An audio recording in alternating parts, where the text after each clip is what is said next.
Bueno, decíamos, lo adelantábamos, tenemos a la senadora por el Frente Amplio, a Sandra Lasso, además comunicadora, periodista, colega como nosotros. ¿Cómo anda, Sandra? Gracias por acompañarnos. No, gracias a ustedes por recibirnos y bueno, en esta recorrida que venimos haciendo en todo el territorio nacional con nuestra propuesta, que es el sí a la anulación de 135 artículos de la Ley de Urgente Consideración y fundamentando el porqué de esa opción, la papeleta rosada y fundamentalmente dialogando con los vecinos y con las vecinas. Creo que el intercambio es ¿Por qué el vecino tiene que votar el sí?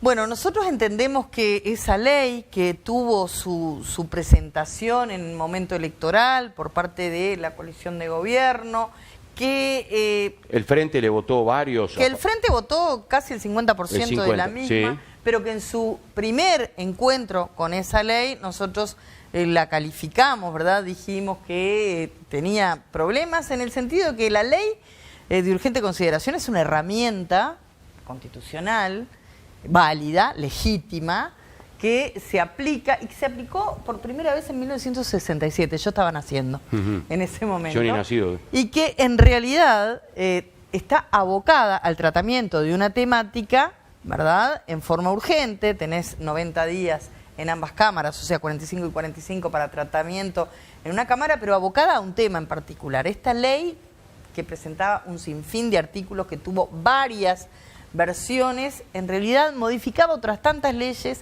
y entre otras cosas mezclaba unas muy importantes, de hecho, tema seguridad, tuvimos recién al ministro por acá, sí, tema educación, tema vivienda, pero otros temas que nada tenían que ver con esto. Y que quizá eran... Sí, hasta chorizo artesanal. O hasta buenos, ¿verdad? Entonces, algunos temas los votamos, otros no. De esos entendimos que estos 135, porque también cuando surge la herramienta, surge en un momento en que teníamos un gobierno de colegiado y pasábamos a un gobierno presidencialista donde había que fortalecer esa figura del presidente. Hoy pasaron muchos años de eso, estamos en otra condición. De hecho, el Frente, a quien de alguna manera representamos, utilizó la Ley de Urgente Consideración. Recuerdo claramente la oportunidad en que se votó la creación del Ministerio de Desarrollo Social, donde teníamos un 40% de ciudadanas y ciudadanos que vivían por debajo de la línea de pobreza. Por eso era un tema fundamental. Acá teníamos un montón de temas que abordaban, como te decía, temáticas muy singulares. Por ejemplo, la educación. Por ejemplo, la seguridad. ¿Nosotros qué decimos? ¿No hay problemas en ese sentido? Sí los hay, pero no se solucionan. De hecho, no se solucionaron con esta ley que, por un lado, desde el punto de vista de la seguridad, no ha solucionado el tema y, además, junto con eso, vemos que restringe derechos a la ciudadanía, donde se pone por sobre la mesa temas muy complejos, de muy difícil solución, pero que no solucionan con, por ejemplo, temas como la legítima defensa, que existe, ya uno podía defenderse si estaba en peligro su vida. Ahora, sí. Te pregunto, si vos estás en un predio, una persona salta el alambrado para robar una oveja, que está mal, nosotros no estamos diciendo que no sea eso un acto delictivo y no haya que condenarlo y bueno, y proceder. Ahora, claro, con la vida, nos parece que con la vida, cuando no está en riesgo tu vida, ahí estamos poniendo por delante la cuestión de la propiedad privada, que sí hay que, digamos, salvaguardarla, pero no a razón de quitarle la vida a otro ser humano. Y por ejemplo, lo charlábamos por arriba, lo que pasa no da el tiempo muchas veces, ¿no? Con el ministro, donde también está el pedido de documento, que está bien, siempre se hizo. Siempre se hizo. Siempre se hizo, desde que yo soy chico. Ahora, yo tengo el almacén en Montevideo, sobre todo porque cada vez voy con menos frecuencia a Rocha, pero en Montevideo tengo el principal almacén o supermercado, está a 5 cuadras. No siempre ando con la cédula encima, esa es la realidad. Nos pasa, sí. Ahora, ¿qué pasa ahí? Y el tema de la apariencia, estamos viendo estigmatizados a los peligroso. Eso es lo más peligroso para mí. Digo, acá, la gurizada, que yo te puedo decir, tengo un hijo de 30 años, el más chico, pero bueno, viste que ahora la claro, juventud se extendió un poco más. Se corta el pelo de formas, viste, de las más disímiles, anda se con visten gorrito, de una manera diferente, anda con claro. Y bueno, y capaz que alguien por esa apariencia que está bien que te pidan cédula. Es ahora, una apariencia delictiva y me lo lleva preso porque se olvidó de la cédula. Ese es el tema. Que te lleven preso ahí, igual que la reunión en una plaza. que haya chicos. Yo me reuní en mi juventud, cuando me permitían a veces sentarme a conversar con mis amigos, y que por ahí, si tú no tienes tu documento, te agarran, te llevaron a la comisaría y te tienen 4 horas, y sin saber siquiera el fiscal.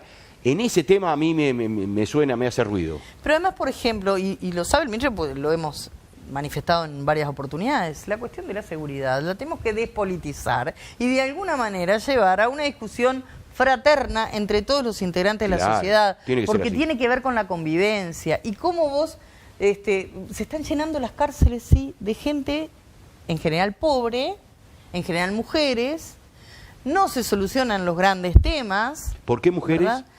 Porque muchas veces son utilizadas por varones generalmente por temas y coaccionadas por temas del narcomenudeo que hacía referencia al propio ministro. Ingresar la droga a su marido o a su hijo porque está amenazado adentro. ¿Te parece que eso debe tener la misma pena que un narco que sabemos que se manejan a otros niveles? Nosotros entendemos que no, pero además entendemos que todas las medidas socioeducativas en las cuales también el presupuesto cuenta, porque esto, digo, nosotros miramos la ley de urgente consideración, pero dentro de un marco donde también pesa lo que pasó en el presupuesto, donde también pesa la rendición de cuentas y las medidas que se toman y las políticas que se toman en materia de recortar algunas cuestiones que tienen que ver con la reinserción, porque, ojo, la cárcel tiene que rehabilitar a las personas. Realmente, todos quienes conocemos el sistema carcelario sabemos que es complejo. Ahora, hace pocos días yo tuve una conversación con el jefe de policía de Rocha, con García Montejo. De ida y vuelta, y le digo, mire, acá hay un problema en el pueblo 18 de Julio, donde también comparto domicilio, digo, y los vecinos están preocupados. Yo tengo 2 opciones, o salgo a hacer política con esto y a decir qué horrible, o lo llamo a usted y nos sentamos juntos con los vecinos a ver cómo podemos solucionarlo. Entonces, me parece que el camino es ese. Estas 30 y pico de artículos de 100 y 130 y pico que son del área de seguridad, algunos los votamos. Estos que nosotros impugnamos, bueno, nos parece que priorizan la propiedad privada frente a la vida, nos parece que son restrictivos en materia de libertades, que estigmatizan la pobreza y estigmatizan sobre todo la juventud, que hoy no está pasando un buen momento en cuanto a las esperanzas de estudio o de trabajo. Pero en otro, te pongo otro ejemplo, no sé, en materia de educación. Yo le preguntaba al ministro y me dijo que era una barbaridad o a Iván Posadas también que estuvo acá. Iván me decía, no, eso fue un spot del Frente que sacó cuando hablaban de privatizar la enseñanza pública. Mira, yo hace unos días tuve un encuentro con varios integrantes de esta comisión, porque también hay que decir una cosa, ¿no? Esta comisión pro referéndum que integra el Frente Amplio, esto no es lo que se quiere presentar, acá es un problema entre el Frente Amplio y una coalición de gobierno. Sí. De hecho, yo estoy militando con algunos ciudadanos y ciudadanas blancas del Partido Colorado, de la Unión Popular, porque en definitiva es la sociedad y el movimiento social organizado el que está llevando adelante esto. Pero bueno, específicamente con este tema que tú me preguntabas, en realidad nosotros entendemos que si vos vas horadando determinadas cuestiones que hacen también a la condición pública de la educación, y que de alguna manera, por ejemplo, si vos le restás participación a quienes son uno de los principales actores en ese proceso educativo, que son los docentes en los órganos colectivos, y bueno, de alguna manera estás tomando decisiones que van a socavar lo que es, digamos, el proceso educativo, y donde la opción, quizá cuando un padre se enfrente a cómo está una educación y cómo está otra, opte por lo privado. Entonces, no hay ningún artículo, ninguna palabra que diga vamos a privatizar la educación pública, pero vos tenés varios caminos para horadar la pública. De hecho, el hecho de quitar el vocablo pública de uno de los artículos del principal y que pase a ser como sistema de educación, bueno, a nosotros nos parece que no es una buena señal. Según dice el gobierno, el Frente hoy critica la suba al combustible, todo este cambio que ha tenido, y que el Frente lo acompañó en su momento al gobierno. Sí, 2 o 3 artículos que en su momento acompañamos, porque lo que había antes era peor, porque el original de ese artículo era la desmonopolización. O sea, nosotros creemos que las empresas públicas o los entes públicos en este caso tienen una cuestión que no es todo en términos de ganar o perder, es en términos de lo que a la sociedad le significan. Entonces, se aplicó, se votó esta ley que hoy tampoco, digo, muchas veces han titubeado para llevarla adelante, ¿no? En la cual, bueno, a partir de los informes se estudia la suba o no del combustible. Demoran en aplicarla, no sé qué puede pasar después del 27, supongo que la aplicarán como más fuerza. El presidente el otro día en algunos medios quedó como en la duda, que no sabía si no dijo ni sí ni no. Pero además, que nosotros reconocemos que en ese momento la votamos por eso, porque lo otro era la desmonopolización. Y aclaro que fue una discusión que también involucró a algunos integrantes de la coalición de gobierno que no estaban de acuerdo con la monopolización, ¿verdad? Entonces, también tenemos derecho a decir, bueno, miren, ¿sabe qué? Nos equivocamos y hoy integramos, porque justamente el Frente Amplio es un componente más de esta comisión donde la discusión fue muy fecunda, muy buena, y entendimos que esos artículos debieran estar incluidos también entre los 135. Y cuando escuchas hablar a gente de actores políticos del gobierno que dicen, en 2 años está la LUC y no ha pasado nada, o sea que no sé por qué se quejan, no sé, ¿qué le dirías? Tengo un compañero, senador, que dice, es tan buena la LUC que la mejor manera de presentarla como buena es no aplicarla, ¿no? Justamente por algunos artículos que aún en realidad no han sido aplicados. Nosotros entendemos que sí, que han pasado no 2 años, porque no hace 2 años que se aprobó y que está vigente, pero ya vemos algunas cuestiones que sí tienen que ver con esto, ¿no? Y que quizás no son tan expresas. Soluciones que no han venido de la mano de la LUC en materia de seguridad, por más que nos digan que sí. Nosotros tenemos una visión de que en materia de lo que ha sido la pandemia, es muy obvio que no solamente en Uruguay, sino en otras partes del mundo, donde seguramente la LUC no llega, también hay números que hacen que hayan bajado las rapiñas, ¿no? Claro. Entonces, nos parece que la forma de medir, bueno, ahí tendríamos diferencias, por decirlo de alguna manera. Hace pocos días leía llamado al ministro de Defensa. Sí, no lo hemos efectivizado todavía porque la comisión no se ha reunido, estábamos en plena... Por varios temas, pero uno de ellos que nos parece relevante es la renuncia de quien estaba al frente de la ESMADE, que es uno de los 4 generales que tienen un rol preponderante dentro de las Fuerzas Armadas. ¿Y para ti por qué se fue? ¿O qué? Es lo que queremos saber, porque por ahí el Ministerio saca un tuit prácticamente en semana de carnaval, donde nosotros quedamos muy preocupados por el rol que cumple el ESMADE. Acá yo saco a la figura de Fajardo, hoy Fajardo como podía haber sido cualquier otro, pero saca un tuit diciendo que por motivos personales había pedido el pase de retiro, que es algo natural también.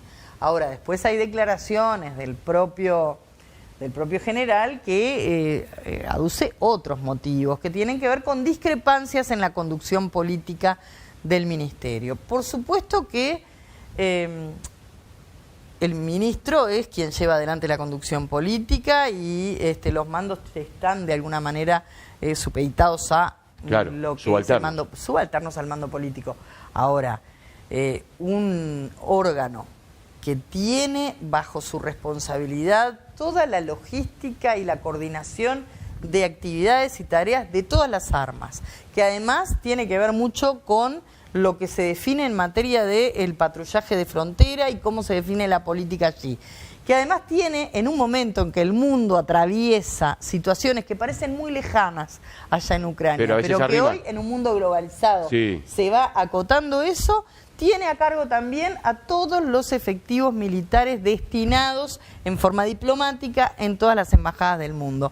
Y a mí me preocupa, quiero saber cuál fue la discrepancia, porque capaz que está vinculada a presupuesto, capaz que está vinculada a esto que le estoy diciendo, en un momento en que el mundo está convulsionado. Entonces, no quiero que me lo minimicen diciendo que hubo allí algunas cuestiones cuasi caseras y que sabemos que existen, que es el tema de la mudanza. Claro, una mudanza. No quiero meterme en el terreno personal de un general al que no conozco, pero que sí conozco cuál es su tarea relevante. Y además, no es la primera vez que vemos este tipo de discrepancia. La vimos en su oportunidad cuando se plantea la venta de predios de la Escuela Naval y después visitamos la Escuela Naval y los propios involucrados están reticentes a la misma porque entienden que no es una medida a llevar adelante. Entonces, no es la primera vez, hoy es en el Ministerio de Defensa, en otras oportunidades también, cuando la entrega, porque para nosotros fue una entrega de el puerto, de todo lo que eso tiene que te iba ver a preguntar, con los recién se levantó Heber y tú lo tuviste hace poco. A Catornati, sí, yo soy una de las firmantes de la denuncia, eso no invalida que tengamos un buen relacionamiento. Como debe ser. Porque no podemos, cuando tanto se habla de grieta, yo no creo, la única grieta que podemos tener es la grieta de las desigualdades. Y eso es una de las cosas que a mí más me preocupa. Y es la que nos preocupa seguramente a todos, aunque entendamos que hay vías diferentes para solucionarla. Pero yo soy una de las denunciantes, sí, porque creo que eso fue una entrega y entre otras cosas hay predios de la Armada que inconsultamente fueron cedidos a Catornati por 60 años, ¿no? Predios que tienen que ver con todo lo que es el marcar en el territorio marítimo, elementos, herramientas que estaban allí que, bueno, no fueron consultados. Entonces, cuando se dan estas discrepancias en la conducción política, pero además el ministro nos dice siempre que, por ejemplo, él quiere hablar con nosotros por la modificación de la ley orgánica militar, porque esto tiene que ser de diálogo, porque el Frente nunca dialogó. No, pero el Frente nunca hizo este tipo de cosas. Cuando planteó la ley orgánica militar, que debo decirlo, desde el 85, advenimiento de la democracia, hasta el 2018, que el Frente Amplio modifica una ley orgánica que venía de la dictadura, nadie hizo ninguna ola. Podían haberlo hecho en el gobierno de Sanguinetti, en el de la Calle, en el de Jorge Valle, no se hizo. El Frente modifica la ley orgánica militar de la dictadura, vota una ley con todos los partidos políticos, pero además conversando durante 2 años con todas las armas y además coordinada por el ESMADE, este mismo ESMADE del cual hoy renuncia Fajardo. Explícale o explícanos el ESMADE, ¿qué es? El ESMADE es un órgano dentro de lo que son las Fuerzas Armadas que tiene esos cometidos. Es creado por ley y bueno, en su articulado tiene esos cometidos que son la coordinación de las actividades, la planificación de las armas, la planificación, por ejemplo, doctrinaria, de todas las fuerzas. Entonces, no es cualquier persona que renunció, no, es uno de los 4, junto con Fregosi, junto con De León y junto con el comandante el almirante Wilson de la Naval, que tienen 4 estrellas, o sea, no es cualquiera el que está renunciando. Y de un día para el otro, ¿no? De un día para el otro, aunque después dice que las discrepancias venían viéndose de hace un tiempo. Entonces no quiero que se minimice y me parece lo más sensato el llamado al ministro, que siempre es una invitación al ministro, a concurrir a la comisión y a, bueno, explicar estas cuestiones. ¿Qué pasó?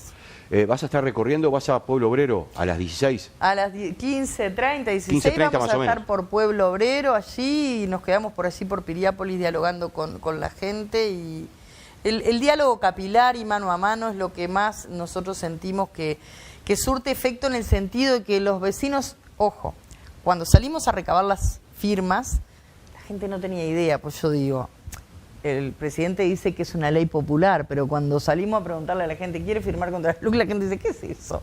No tenía idea de qué estábamos hablando. Es que nunca se imaginó, ¿verdad?, de que en plena pandemia iban a conseguir 800.000 firmas. Logramos las 800.000 firmas, que también debo decirlo, ¿no? Son firmas de ciudadanos y ciudadanas de todos los colores políticos. Y ahora, cuando salimos, ya la gente tiene idea. Entonces dice, ¿por qué estos artículos y no otros? ¿Por qué en materia de educación, en materia de seguridad? Y bueno, y ahí es el diálogo que establecemos con la gente. Es lo más fecundo que hay. Hace pocos días tuvimos en el Palacio Legislativo, en el Salón de los Pasos Perdidos, una actividad que fue muy buena, muy emotiva, donde estuvieron allí presentes más de 100 organizaciones sociales, gente de todos los partidos políticos. De hecho, recuerdo a David Helguera, el edil del Partido Colorado, a gente del Partido Nacional, que adhiere a esto y mucha gente vinculada a la cultura y al deporte. Esto no es una cuestión acá por gobierno suerte, contra, sí, por sí, suerte, contra el frente o frente los contra el uruguayos gobierno. somos reconocidos acá Tiene y en que el ser mundo así. por Mucha eso. gente no lo entiende, ¿eh? No, Después del 27, imagínate, seguimos con el mismo por supuesto, presidente. Y con hay los que mismos seguir laburando y senadores. trabajando, si no. Y después Sandra, será. muchas gracias por venir, ¿eh? Las gracias a ti y al canal por Un permitirnos gusto verte empezar. después de mucho tiempo. Es verdad. La verdad, Igual. está senadora del Frente Amplio, pero comunicadora, colega nuestro que hoy está un poco retirada de los medios, pero dice que extraña muchísimo seguir trabajando en lo que tanto le gusta.